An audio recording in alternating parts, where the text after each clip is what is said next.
नमस्कार student, Pratap study point में आप लोग का स्वागत है। तो स्टूडेंट, आज हम देखेंगे सुभद्रा कुमारी चौहान द्वारा लिखित झांसी की रानी की समाधि पर। इसकी हम पूरी व्याख्या देखेंगे और झांसी जो सुभद्रा कुमारी चौहान है, इनके पूरे जीवन परिचय के बारे में आज जानेंगे। तो इस वीडियो को ज़रूर आप लोग देख के जाइएगा, क्योंकि इसमें आपको 3 नंबर क्लियर होने वाला है। तो आप लोग इस पूरे वीडियो को देखकर जाइएगा ज़रूर। इसकी व्याख्या किया जाएगा और सुभद्रा कुमारी चौहान की जीवन परिचय के बारे में देखा जाएगा। तो चलिए शुरू करते हैं वीडियो की।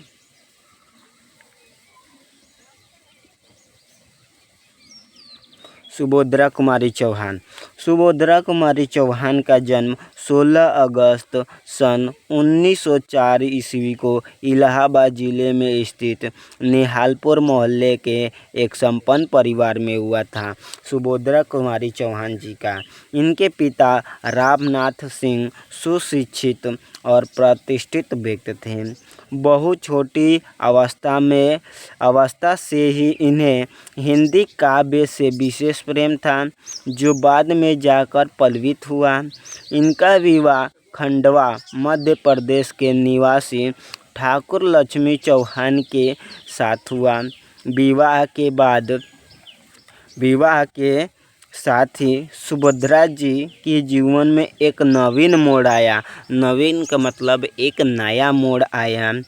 राष्ट्रपिता महात्मा गांधी के आंदोलनों का इन पर गहरा प्रभाव पड़ा, क्योंकि उस समय जब सुभद्रा कुमारी चौहान का जब विवाह हुआ था, तो उस समय आंदोलन चल रहे थे। आंदोलन कैसे चल रहे थे? क्योंकि हमारा उस समय देश क्या हुआ था, गुलाम था, और गुलाम अपना देश था, जिसके वजह से हमारे महात्मा गांधी जी वहाँ पे आंदोलन शुरू कर दिए थे कि हम लोग किसी तरह स्वतंत्रता मिल सके। ठीक है, उसके बाद से देखेंगे तो राष्ट्रपिता महात्मा गांधी के आंदोलन का इन पर गहरा प्रभाव पड़ा। और जब महात्मा गांधी ने आंदोलनों को शुरू किया, तो इसी को देखते हुए सुभद्रा कुमारी चौहान के मन में भी उत्सुकता हुई कि हम भी क्या करें, कि हम भी जाएं आंदोलनों में भाग लें, कि जल्दी से जल्दी हमारे देश को स्वतंत्रता मिल सके। ठीक है, तो वह इनके बातों और विचारों से क्या हो गए, वह प्रेरित हो गई और वह भी आंदोलन की ओर आगे बढ़ने लगी। और उससे प्रेरित होकर वे राष्ट्र प्रेम पर कविताएं लिखने लगी। बल्कि वह उनके साथ न गई, बल्कि वो कविताएं के माध्यम से देश में जो युवक हों और देश में जो आंदोलनकारी हों, जो देश को आज़ाद कराने के लिए जो भाग ले रहे थे आंदोलनकारी, जैसे महात्मा गांधी, सुभाष चंद्र बोस, इन लोग के पे कविताएं लिखना ये शुरू कर दी। जिससे क्या हो कि लोग कविताएं पढ़ पढ़ के प्रेरित हों और वे आंदोलन शुरू करें और किसी तरह अंग्रेज़ों को भगाने के लिए वे कोई उपाय ज़रूर करें। इसलिए इन्होंने सोचा कि हम तो नहीं जा सकते हैं आंदोलन करने के लिए, लेकिन जिस प्रकार अगर हम तो नहीं जा सकते हैं, लेकिन हम तो ये कर सकते हैं ना, एक कविता के माध्यम से हम प्रेरित कर सकते हैं ना लोगों को। तो इन्होंने कविताएं लिखना शुरू कर दिया। इनके पिता ब्रिटिश राज्य के विरुद्ध राष्ट्रीय आंदोलनों में भाग लेते रहे। सुभद्रा जी ने असहयोग आंदोलन में भाग लेने के कारण अपना अध्ययन छोड़ दिया और इन्होंने कविताएं लिखती थी, लेकिन उसके बाद इन्होंने कविताएं लिखना भी छोड़ दिया और ये आंदोलन में भी कूद पड़ी और ये अध्ययन से अपना पूरा नाता तोड़ दिया। और पति के साथ राजनीतिक आंदोलनों में भाग लेती रही, जिसके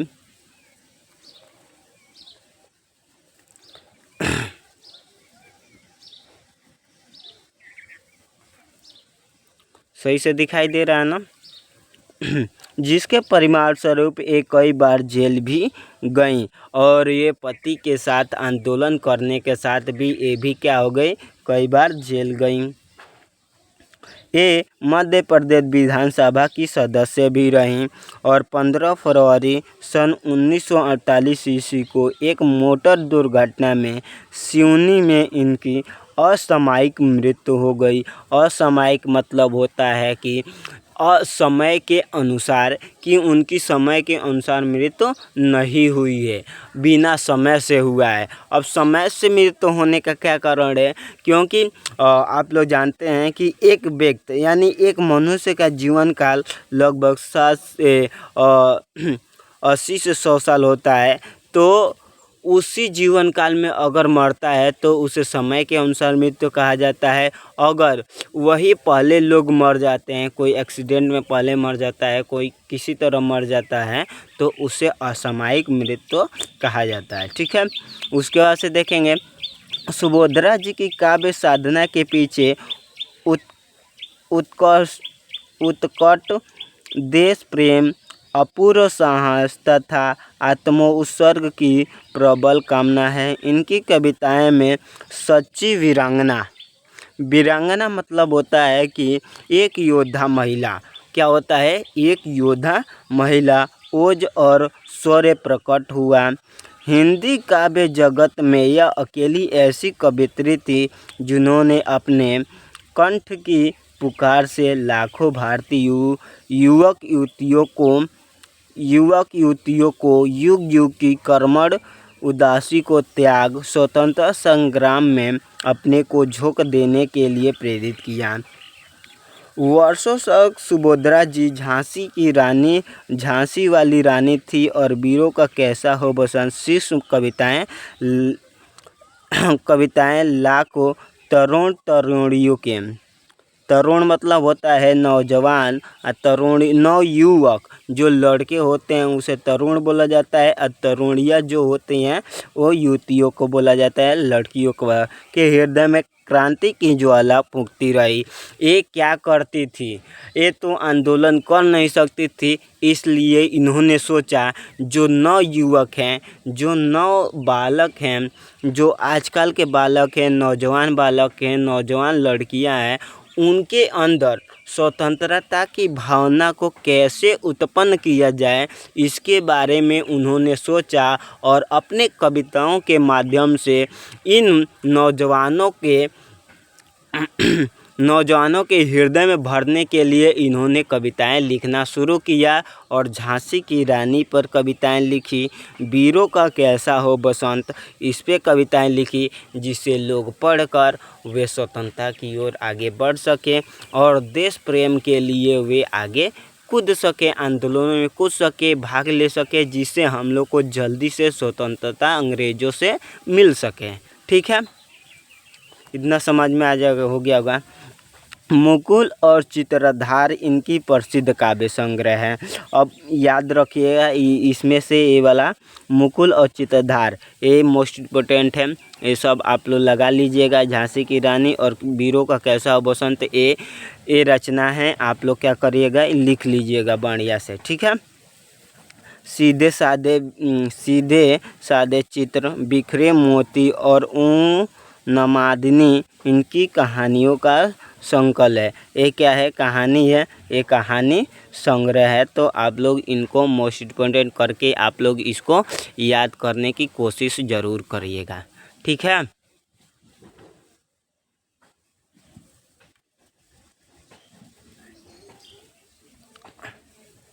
अब देखिए सुभद्रा जी की भाषा सीधी, वह सीधे सरल ऐसे लिखती थी कि सबको समझ में आ जाए तथा स्पष्ट, वे स्पष्ट दिखता हो, सही से दिखता है। आडंबरहीन खड़ी बोली, मुख्यतः ये दो रस इन्हें चित्रित किए, वीर रस तथा वात्सल्य रस।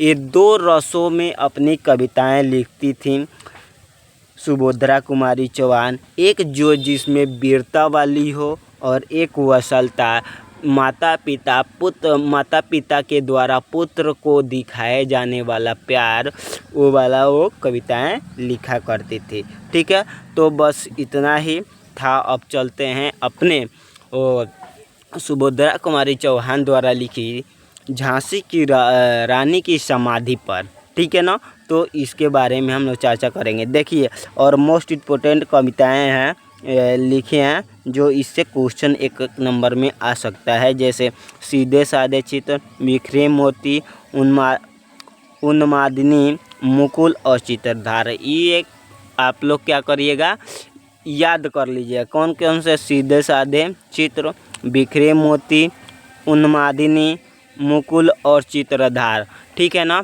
तो अगर थोड़ा ज़्यादा आवाज़ आ रहा होगा तो आप थोड़ा एडजस्ट कीजिएगा, क्योंकि यहाँ पे वीडियो बनाना ज़रूरी था, टाइम भी नहीं है, इसलिए वीडियो हम बना रहे हैं छत पे और आवाज़ें आ रही है गाना के, तो एडजस्ट कीजिएगा। ठीक है ना, उसके बाद से आगे हम लोग चलेंगे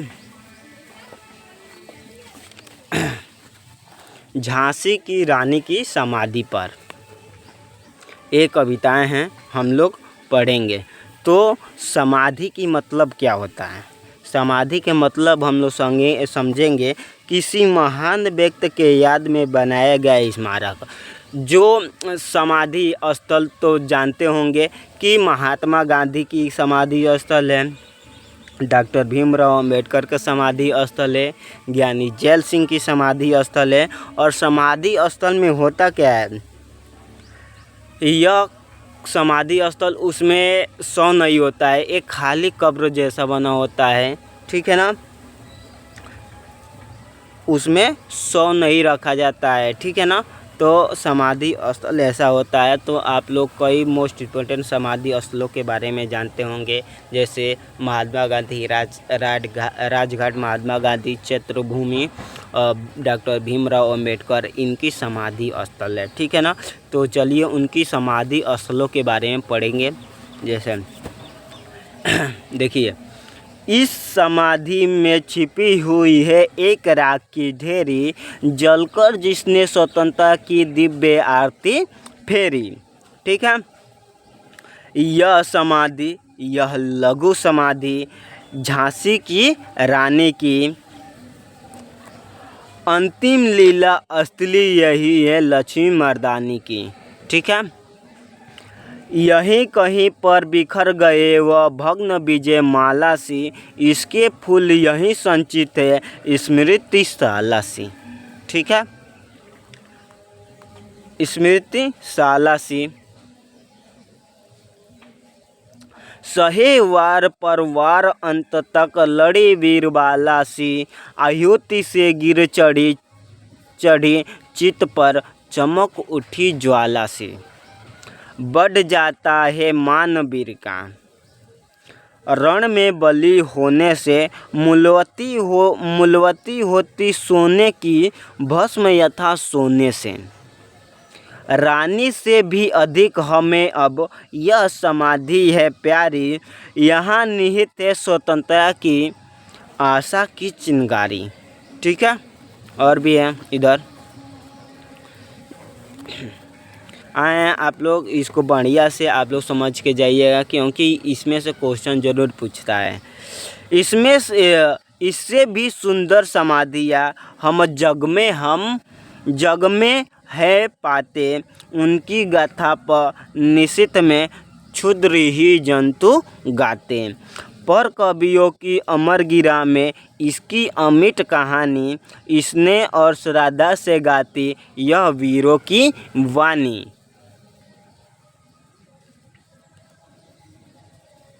बुंदेले हर बोलो के मुख हमने सुनी कहानी, खूब लड़ी मर्दानी वह थी झांसी वाली रानी। यह समाधि, यह चिर समाधि, यह झांसी की रानी की अंतिम लीला असली यही है लक्ष्मी मर्दानी की। ठीक है ना, ये चित्रधार से लिया गया है। ठीक है ना, चित्रधारा से लिया गया है। ठीक है, उसके बाद से हम चलिए इसकी व्याख्या करते हैं। चलिए देखा जाए। इस समाधि में छिपी हुई है एक राखी डेरी। अब देखिए, जो समाधि है उसको दिखाया जा रहा है कि यह जो समाधि है इसमें एक राख की ढेरी छिपी हुई है। ठीक है। जलकर जिसने स्वतंत्रता की, अब हमारे झांसी की रानी ने क्या किया कि जलकर उन्हें अपने को ऐसे जलाया जिसने स्वतंत्रता के लिए दिव्य आरती फेरी और अपने को उस स्वतंत्रता की लड़ाई में झोंक दिया। दिव्य आरती फेरी और उसने स्वतंत्रता के लिए खूब लड़ाई की। यह समाधि, ये जो समाधि दिख रही है यह लघु समाधि है, ये छोटा समाधि है। जो ये समाधि दिख रही है ना आपको, ये कौन सी समाधि है? लघु समाधि है झांसी की रानी की। किसकी? झांसी की रानी की अंतिम लीला स्थली यही है कि उन्होंने, झांसी की रानी ने लड़ते हुए यहीं पर इनकी अंतिम लीला कि यहीं अपनी लीला दिखाते हुए अपने स्वतंत्रता के लिए उन्होंने अपने लीला दिखाते हुए अपने अंग्रेज़ों से लड़ते हुए यहीं पे मर गई थी। उनकी यही लीला स्थली है, यहीं पर वे लड़ते लड़ते मर गई। लक्ष्मी मर्दानी की यही कि मर्दाना, जैसे मर्दानी का मतलब मर्दाना होता है पुरुषों के लिए प्रयोग होता है, मर्दानी महिलाओं के लिए, यानी कि मर्दाना के जैसे लड़ने वाली लक्ष्मीबाई, उनकी अंतिम लीला कि इन्होंने यहाँ पे इस युद्ध स्थल में अंतिम लीला यहीं पे अपनी दिखाई थी और वे किस लिए? स्वतंत्रता के लिए। ठीक है। यहीं कहीं पर बिखर गए वह भग्न विजय माला सी, यहीं कहीं पर ये जो समाधि दिख रही है, ये लीला स्थली देख रही है, ये जो जहाँ पे लड़ाई हुई है यहीं कहीं पर बिखर गए कि इन्हीं जगहों पर कहीं बिखर गई है भग्न विजय माला सी। जब एक माला जब टूट जाता है उसी प्रकार जब लड़ते हुए लक्ष्मीबाई ने अपना जीवन वहाँ पे गंवा दिया। ठीक है ना। और एक माला से वह टूट के बिखर गई। ठीक है। समझ में आ रहा है ना? तो समझ में आएगा तो लाइक और सब्सक्राइब और शेयर कमेंट करना न भूलें। उसके फूल यहीं संचित है और उसके याद यहीं है। यह स्मृतिशाला सी, यह स्मृति बन गई है यादों का। ये क्या है? यादों का घर बन गया है कि यहीं पे हम लोग जब जाते हैं, जब समाधि पर जाते हैं उनके, तो यहीं पे उनकी याद करते हैं, उनके यादों को याद करते हैं। ठीक है। सहे वार पर वार अंत तक, यानी कि उन्होंने लड़ते हुए, इतने लड़ते हुए सहे वार पर वार तक सहते रहें और अपने क्या हुआ कि स्वतंत्रता के लिए इन्होंने वार पे वार सहे, लड़ी बीरबाला सी, वह वीरों की तरह वह क्या रही? वह लड़ती रही, वह उनको वार होता रहा लेकिन वह क्या रही? बाला सी लड़ती रही, बीरबाला सी। वह अपने शरीर पर क्या कि सहे वार पार तक इतना लड़ाई हुआ तब भी उन्होंने क्या किया? सहे वार पर वार सहती रही।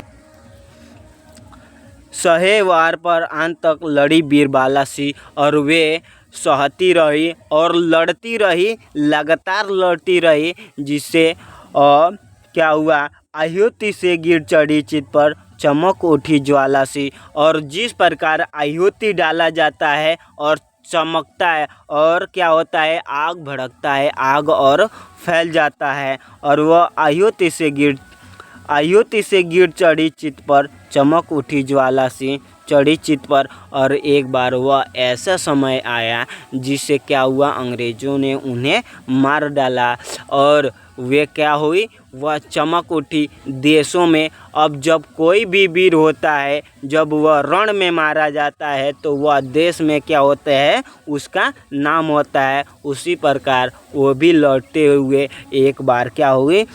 धड़ से गिर गई और वे उनके संसार में इतना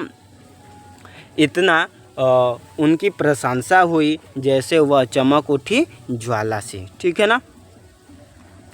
बढ़ जाता है मान वीर का रण में बली होने से, और बढ़ जाता है, कोई भी वीर होता है उसका मान कब बढ़ जाता है कि जब वह अपना बलि दे देता है। तो उन्होंने भी, झांसी की रानी ने भी क्या किया कि अपना बलि दिया, तो उन्होंने भी अपना बलि दिया, जिससे उनका भी क्या हुआ, मान सम्मान बढ़ गया। मूल्यवती होती सोने की कि देखिए, अगर कोई भी व्यक्ति ऐसे नहीं होता है कि वह फेमस अधिक हो जाता है, इतना जल्दी होता है, कुछ उसको करना पड़ता है। ठीक है ना। तो वो भी क्या होगी, मूल्यवती होती सोने की कि जो सोना होता है उसका मूल्य होता है भस्म यथा सोने के, और जब तक उस सोने को भस्म नहीं बनाया जा सकता तब तक वह सोने की तरह चमकता नहीं है। रानी से भी अधिक हमें अब यह समाधि है प्यारी कि ये जो समाधि दिख रही है, रानी से भी अधिक हमें क्या है, प्यारी है ये समाधि। ठीक है ना। यहाँ निहित स्वतंत्रता की आशा की चिंगारी कि यहीं पे लड़ते लड़ते स्वतंत्रता की आशा लेते हुए उन्होंने चिंगारी ऐसी जलाई थी कि आशा की, यहाँ निहित स्वतंत्रता की आशा की चिंगारी, वे आशा लिए हुए ऐसे लड़ रही थी कि स्वतंत्रता हमें ज़रूर मिलेगा। ठीक है ना। बारिश आने लगा है, चलिए जल्दी जल्दी ये हो जाए।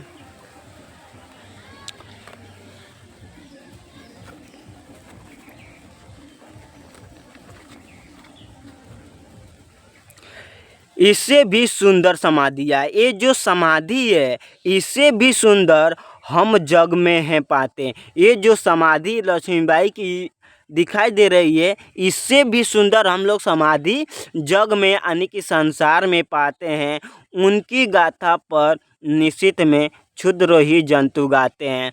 ये जो समाधि दिख रहा है झांसी की रानी, उससे भी सुंदर हम लोग समाधि पाते हैं। लेकिन क्या होता है उनकी गाथा पर, कि उनकी गाथा क्या होता है, निश्चित रात में क्षुद्र जंतु ही गाते। उनकी गाथा जो गीतें होती है ये क्षुद्र जंतु ही गाते हैं, बल्कि मनुष्य नहीं गाते हैं। अब झांसी की रानी की समाधि पर गीत हम लोग उनकी गा रहे हैं ना, पर कवियों की अमरगिरा में उसकी अमिट कहानी, पर अमरगिरा में कवियों की जो अमरगिरा है उनकी अमिट कहानी को दर्शाया गया है।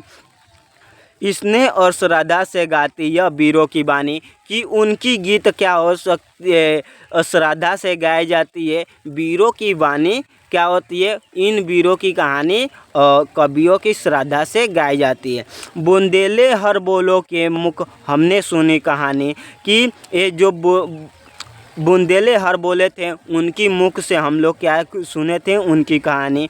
खूब लड़ी मर्दानी वह थी झांसी वाली रानी, कि वह मर्दाना जैसे लड़ती रही, वह कौन थी, झांसी वाली रानी। यह समाधि, यह चिर समाधि है, यह समाधि है, लेकिन यह क्या है, एक अस्थाई समाधि है जो हमें कभी भी नहीं भूलेगा। यह कौन सी है, झांसी की रानी की।